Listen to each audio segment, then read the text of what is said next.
Right now, Yueda Digital Holding, trading under the ticker YDKG, is at $0.0064. That is a gain of $0.0034, or about 5.57% on the day.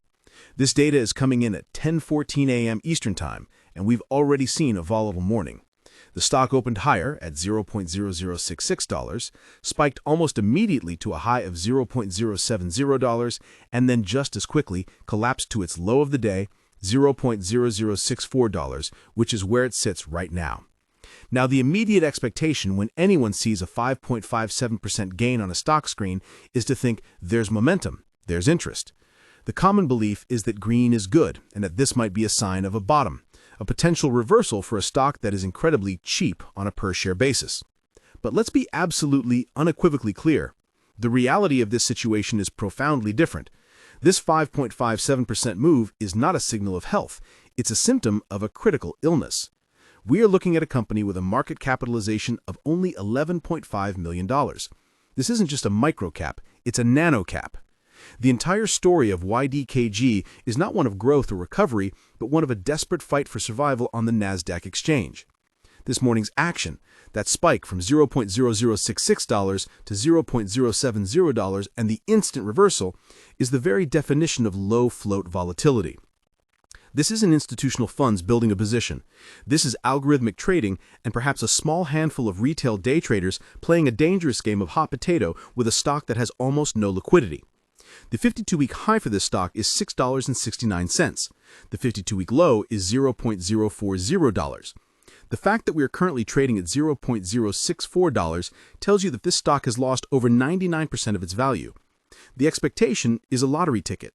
The reality is that this stock is in deep, fundamental trouble, and today's green candle is likely just noise before the next drop. The real question is not, is this a good buy?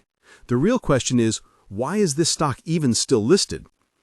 Let's dissect this recent price action. The previous close was $0.061. Gapping up to $0.0066 at the open was the first signal. This move was designed to attract scanners, to pull in automated systems that look for pre-market percentage gains. It worked. It triggered a brief spike to 7 cents. But look how fast that volume evaporated. The sellers were waiting, and they slammed it right back down to the $0.064 level. This tells you there is zero underlying support. There is no large base of buyers willing to step in and absorb the shares. The trading volume, while perhaps seeming active for a 6-cent stock, is minuscule in dollar terms. An $11.5 million market cap means the entire company's public float can be influenced by a relatively small amount of capital. This makes it a playground for manipulation and extreme volatility. The bid-ask spread is likely enormous, meaning the price you see to buy a share is significantly higher than the price you can instantly sell it for. This spread is a hidden cost that eats new traders alive. They buy at the ask and find they are instantly down 5% or 10% because the bid is so much lower. The company's financials, as seen on the summary, paint a bleak picture. No PE ratio, which means negative earnings, no dividend yield, meaning no profits are being returned to shareholders. This is not a functioning, healthy business. This is a corporate shell struggling to maintain its NASDAQ ticker symbol. Now, we must talk about short selling. When a stock is this beaten down, the immediate assumption is that it must be heavily shorted by hedge funds. But the reality of shorting a sub-dollar stock is incredibly complex and risky even for professionals. First, the cost to borrow shares of YDKG is likely astronomical. We're talking potential annualized fees in the triple digits, making it prohibitively expensive to hold a short position for any length of time. The risk of a sudden, irrational spike, even a 100% or 200% move on no news, is too high. So the short pressure on a stock like YDKG often comes from a far more dangerous place: toxic financing. This is the reality that many retail investors miss. When a company is this desperate for cash and cannot raise it from traditional banks or stock offerings, it turns to predatory lenders. They might issue convertible notes or warrants. Here's how that works. A fund lends Yueda $500,000. In exchange, they get a note that can be converted into stock at a massive discount to the market price, say 30% below the lowest trading price in the last 20 days. These lenders aren't betting on the company's success. They're betting on their ability to convert their debt to stock and immediately sell or short those shares into the market, pushing the price down, which then allows them to convert more shares at an even lower price. It's a death spiral of dilution, and that is what has likely driven this stock from $6.69 to $0.0064. This isn't a traditional short seller. It's the company's own financing partners creating relentless structural selling pressure. Is there a traditional short position as well? It's possible, but the data is often unreliable for such illiquid names. You can check the FTD, or fail to deliver data, which is published by the SEC. High FTDs can sometimes indicate shares are being sold that are not or cannot be located for delivery, a hallmark of settlement failures or potential naked shorting. But in a low-volume stock, FTDs can also be a simple function of market illiquidity. What's your take on this? Do you think the bigger risk for YDKG is a hidden traditional short position, or the public ongoing dilution from its own financing needs? Let me know what you think in the comments. The actionable insight here for any investor is to stop looking for a squeeze and start reading the 8K and 10Q filings. Look for any mention of convertible debt, warrants, or private placement. That will tell you the real story of the selling pressure. This isn't a simple retail versus hedge fund battle. It's a company potentially consuming itself to stay alive. So what does Yueda Digital Holding actually do? This is where the expectation of a modern digital company collides with a very confusing reality. YDKG is a China-based holding company. Its subsidiaries have historically been involved in a range of very traditional non-digital businesses.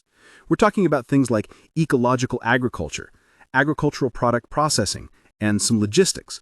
The digital part of its name seems to be aspirational, referring to attempts to modernize these old-world sectors, perhaps with e-commerce platforms or supply chain software. But the fundamental problem here is twofold. First, the financials show these businesses are not profitable. They are generating minimal revenue and significant net losses, burning through cash. Second, as a China-based holding company listed in the US, it likely operates under a VIE, or variable interest entity structure. This means investors in YDKG don't actually own a piece of the Chinese operations. They own shares in a shell company that has contractual rights to the profits. The structure is notoriously opaque and has been under intense scrutiny from both Chinese and US regulators. The risk of a sudden regulatory crackdown, or worse, a forced delisting under laws like the Holding Foreign Companies Accountable Act, is ever present and adds a layer of existential risk that has nothing to do with the business itself. This brings us to the future outlook. What happens next? The expectation for a 6-cent stock is that it either goes to zero or it's a 10-bagger. The reality is that the most likely path is far more mundane and destructive to shareholder value. The number one item on YDKG's agenda is its NASDAQ listing. NASDAQ requires a minimum bid price of $1 per share. It has been trading below this level for a long time. It will have received a non-compliance notice, followed by a 180-day grace period to regain compliance. It may even be in its second 180-day extension. When a company cannot get its price back over $1 organically, it has one last tool, a reverse stock split. This is where the company will declare that, for example, every 50 shares an investor owns will be consolidated into one new share. If you held 1,000 shares at $0.006, you would suddenly own only 20 shares, but the price would artificially jump to $3. The expectation for novice investors is that this is good, the price is higher. The reality is that a reverse split is a catastrophic signal. It does not add one single dollar of value to the company. It is a purely cosmetic accounting trick to avoid delisting. And historically, the vast majority of companies that undergo a reverse split see their stock price continue to fall, because the market recognizes it as a final act of desperation. It also makes the stock easier and more attractive to short for professional funds. The only bull case? A complete buyout. But with an $11.5 million market cap, opaque financials, and a VIE structure, who would be the buyer? It's a low probability bet, to say the least. So as we look at Yueda Digital Holding at $0.064, up 5.57% on the morning, we must return to our core conflict. The expectation is that this green number on the screen represents opportunity. The data, the context, and the financial reality show that this is a trap. This is a stock in the end stage of its life on a major exchange. The volatility is not a sign of recovery, it's the noise of a machine breaking down. The true story is not about this 5.57% gain. It's about the 99% loss that preceded it. It's about delisting risk, toxic dilution, and an opaque business model that has failed to generate value. The expectation is a cheap bet.